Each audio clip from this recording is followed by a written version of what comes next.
பலருடைய வாழ்க்கையில இன்றைக்கு சபையில் இருக்கக்கூடிய விசுவாசிகளுடைய வாழ்க்கையில ஒரு கலப்பிடம், பழைய வாழ்வின் பழக்க வழக்கங்கள், இன்னும் அந்த சடங்காச்சாரங்களை பின்பற்றி கொண்டிருக்கின்றீர்கள்.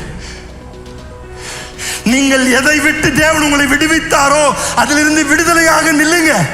ஏன் திரும்பி போய் நீங்க உங்களுடைய கட்டுகளை நீங்களே போய் திருப்பி எடுத்துக் கொள்கின்றீர்கள்? ஏன் திருப்பி அந்த பழைய மனப்பான்மைக்குள் போய் கொண்டிருக்கின்றீர்கள்? வாயில தான் ஒரு பேச்சு, ஆனா நடக்கையில வித்தியாசம்.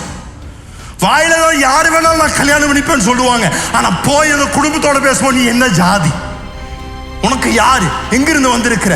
ஐயா நீங்க ரட்சிக்கப்பட்டவங்க தானே, தேவனுடைய ரத்தத்தினால கழுவப்பட்டவங்க தானே, அவருடைய ரத்தத்தை அவமதிக்காதீங்க.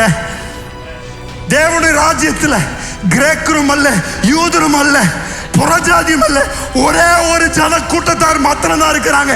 ரத்தத்தால கழுவப்பட்டவர்கள் ஒருவரே. ஒரு வைராக்கியம் வேலைங்க ஐயா. சிலர் சொல்றாங்க, ஐயோ நான் ஜாதி கேட்காம போயிட்டாங்க, நான் பொண்ணு கொடுக்காம போயிடுவாங்க. கொடுக்க வேண்டாங்க, தனியாவே வாழ்ந்துடுறேன், ஆனா நான் ஒத்து போகின்ற ஒரு ஜன கூட்டமாய் மாற மாட்டேன். கலப்பிடம் பண்ணப்படுகின்ற விசுவாசம் எனக்கு வேண்டாம். எனக்கு ஒரு வைராக்கியம் வேண்டும், ஒரு கிறிஸ்துவனுக்கு ஒரு வைராக்கியம் வேண்டும்.